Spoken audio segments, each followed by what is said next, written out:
Hai semuanya. Pada mulanya, sebelum segala sesuatu menjadi serba terstruktur dan terukur, manusia hidup dalam ritme yang lebih fundamental. Krisis bukanlah sesuatu yang ditakuti dan dihindari sebisa mungkin, melainkan sebuah inisiatif yang mendalam. Kata ini, inisiatif, memiliki makna yang lebih dari sekedar memulai. Ia adalah sebuah proses yang membawa seseorang dari satu fase kehidupan ke fase lainnya, seringkali dengan ujian, tantangan, dan bahkan penderitaan. Dalam pandangan kuno, krisis bukanlah sebuah kegagalan, melainkan sebuah undangan. Ia adalah panggilan dari alam semesta, dari dewa-dewi, atau dari diri kita sendiri untuk bergerak melampaui batas yang kita kenali. Ini adalah saat di mana tatanan yang lama hancur dan kekosongan yang muncul diisi dengan potensi-potensi baru. Bayangkan saja masyarakat kuno, di mana ritual inisiasi adalah bagian tak terpisahkan dari kehidupan. Seorang pemuda tidak tiba-tiba menjadi laki-laki dewasa, ia harus melalui serangkaian ujian yang seringkali mengerikan. Tinggal sendirian di hutan, berpuasa selama berhari-hari, atau menghadapi rasa sakit yang luar biasa. Semua ini bukan untuk menyiksa, melainkan untuk membuktikan bahwa ia layak menerima status baru. Ujian-ujian ini adalah krisis yang disengaja. Mereka menciptakan ruang di mana identitas lama harus mati, agar identitas baru bisa lahir. Tanpa kematian ini, tidak ada kebangkitan. Tanpa keruntuhan, tidak ada pembangunan kembali.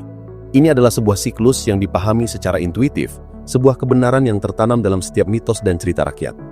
Namun pemahaman ini tidak hanya berlaku untuk inisiasi individu. Masyarakat kuno juga melihat krisis kolektif, bencana alam, kelaparan, perang, sebagai bagian dari narasi yang lebih besar. Ketika sebuah desa dilanda kekeringan, itu bukanlah sekedar musibah yang harus ditangani dengan teknologi modern. Itu adalah sebuah pesan, sebuah ujian dari dewa-dewi yang meminta mereka untuk merenungkan kembali cara hidup mereka. Mungkin mereka telah melupakan ritual tertentu, mungkin mereka telah menjadi terlalu sombong, atau mungkin ini adalah bagian dari siklus alam yang tak terhindarkan. Reaksi mereka bukanlah keputusasaan, tetapi refleksi dan transformasi. Mereka akan berkumpul, berdoa, melakukan ritual, dan mencari makna di balik penderitaan. Kekeringan itu, pada akhirnya memaksa mereka untuk beradaptasi, untuk menemukan cara-cara baru untuk bertahan hidup, dan untuk memperkuat ikatan komunitas mereka. Krisis itu, alih-alih menghancurkan mereka, justru membentuk mereka menjadi entitas yang lebih kuat dan lebih bijaksana. Dalam konteks mitologi, krisis seringkali diwakili oleh figur-figur pahlawan yang harus menempuh perjalanan berbahaya. Ambil contoh Herakles, yang harus menyelesaikan 12 tugas yang mustahil. Setiap tugas adalah sebuah krisis, sebuah momen di mana ia dihadapkan pada ketakutan, kelemahan, dan keterbatasannya sendiri. Namun melalui setiap krisis itu, ia tidak hanya menjadi lebih kuat secara fisik, tetapi juga lebih bijaksana dan lebih memahami esensi kemanusiaan dan keilahian. Perjalanan itu adalah proses inisiasi yang panjang, di mana ia dicetak ulang, diukir dan ditempa menjadi sosok yang lebih besar dari dirinya yang semula. Tanpa monster, tanpa tantangan, ia hanyalah seorang pangeran biasa. Krisislah yang mengubahnya menjadi pahlawan legendaris. Lalu ada juga kisah tentang Phoenix, burung mitos yang mati dalam api dan bangkit kembali dari abunya. Cerita ini adalah metafora yang paling indah dan paling kuat untuk krisis sebagai inisiasi. Kematian adalah krisis yang paling ekstrim. Namun bagi Phoenix, kematian bukanlah akhir. Ia adalah sebuah titik balik, sebuah transisi yang diperlukan. Api yang membakar adalah penderitaan, kesulitan, dan kehancuran. Namun dari kehancuran itulah muncul kehidupan baru yang lebih indah dan lebih kuat. Cerita ini mengajarkan bahwa bahkan dalam kehancuran total, ada janji untuk sebuah awal yang baru. Abu bukanlah akhir, melainkan fondasi untuk membangun kembali. Ini adalah pandangan yang menolak keputusasaan dan merayakan siklus kehidupan, kematian, dan kelahiran kembali. Pandangan ini juga tercermin dalam ajaran-ajaran spiritual kuno. Dalam banyak tradisi, ada sebuah konsep yang disebut malam gelap jiwa, di mana seseorang merasa terputus dari Tuhan atau alam semesta. Ini adalah krisis spiritual yang mendalam, di mana keyakinan lama runtuh dan tidak ada yang terasa benar. Namun bagi para mistikus, ini bukanlah tanda bahwa mereka telah gagal. Justru sebaliknya, ini adalah pertanda bahwa mereka sedang berada di ambang terobosan spiritual. Malam gelap itu adalah sebuah inisiasi, sebuah pemurnian. Kekosongan yang dirasakan memaksa mereka untuk melepaskan segala keterikatan, untuk mencari kebenaran yang lebih dalam daripada sekedar keyakinan yang mereka anut. Melalui penderitaan ini, mereka menemukan hubungan yang lebih otentik dan lebih personal dengan yang ilahi. Sebuah hubungan yang tidak lagi didasarkan pada dogma, tetapi pada pengalaman langsung. Ketika kita membandingkan pandangan kuno ini dengan pandangan modern, kita bisa melihat perbedaan yang mencolok. Dalam dunia modern, krisis seringkali dipandang sebagai sebuah gangguan, sebuah kegagalan sistem yang harus segera diperbaiki. Kita fokus pada solusi cepat, pada mitigasi risiko, dan pada kembali ke normal secepat mungkin. Kita menganggap krisis sebagai sebuah anomali, bukan sebagai bagian dari proses yang lebih besar. Akibatnya, kita kehilangan kesempatan untuk tumbuh. Kita hanya menambah lubang, tanpa benar-benar merenungkan mengapa lubang itu ada di tempat yang pertama. Kita mengatasi gejala, tanpa menggali akar penyebab.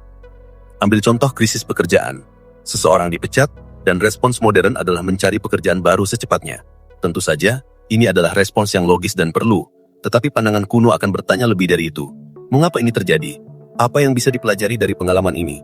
Apakah ini adalah kesempatan untuk mengubah jalur karir sepenuhnya, untuk mengejar passion yang selama ini terpendam?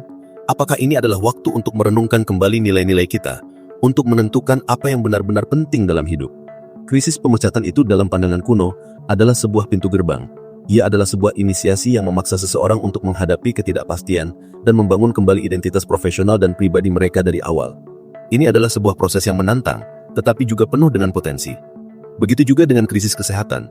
Diagnosis penyakit serius seringkali dianggap sebagai tragedi semata. Tentu rasa sakit dan ketakutan itu nyata. Namun dalam banyak tradisi kuno, penyakit juga dilihat sebagai guru. Ia memaksa seseorang untuk memperlambat hidup mereka, untuk mendengarkan tubuh mereka, dan untuk merenungkan prioritas mereka. Penyakit dapat menjadi inisiator yang kuat, memaksa perubahan gaya hidup, pola pikir, dan hubungan dengan orang-orang di sekitar mereka. Ia bisa menjadi katalis untuk penyembuhan yang lebih dalam, tidak hanya secara fisik, tetapi juga emosional dan spiritual. Banyak orang yang sembuh dari penyakit serius melaporkan bahwa pengalaman itu, meskipun mengerikan, pada akhirnya membuat mereka menjadi orang yang lebih baik, lebih bijaksana, dan lebih menghargai hidup. Krisis dalam hubungan juga memiliki dinamika yang sama. Perselingkuhan atau perceraian seringkali dilihat sebagai akhir yang menyakitkan. Namun dalam pandangan yang lebih kuno, perpisahan ini bisa menjadi kesempatan. Ini adalah momen di mana dua individu dipaksa untuk berdiri sendiri, untuk menemukan kembali diri mereka di luar identitas pasangan.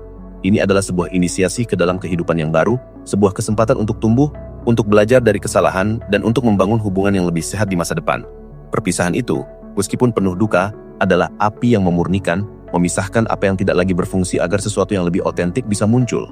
Penting untuk dipahami bahwa pandangan kuno ini tidak berarti kita harus mencari penderitaan. Tentu saja tidak. Tetapi ini adalah tentang mengubah cara kita merespons penderitaan yang tak terhindarkan dalam hidup. Ini adalah tentang melihat krisis bukan sebagai musuh yang harus dihancurkan, tetapi sebagai sekutu yang membawa pesan penting. Sekutu ini mungkin datang dalam bentuk yang mengerikan, tetapi tujuannya pada akhirnya adalah untuk pertumbuhan dan transformasi.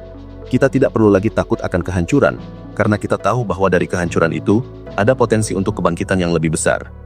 Pada akhirnya, pemahaman kuno tentang krisis sebagai inisiasi adalah undangan untuk hidup dengan keberanian dan kesadaran. Ini adalah ajakan untuk tidak hanya bertahan hidup dari badai, tetapi untuk menari di tengahnya, untuk mendengarkan pesan angin, dan untuk menggunakan kekuatan badai itu untuk mendorong kita menuju tujuan yang lebih tinggi. Ini adalah cara hidup yang menolak menjadi korban keadaan dan memilih untuk menjadi pencipta takdir kita sendiri.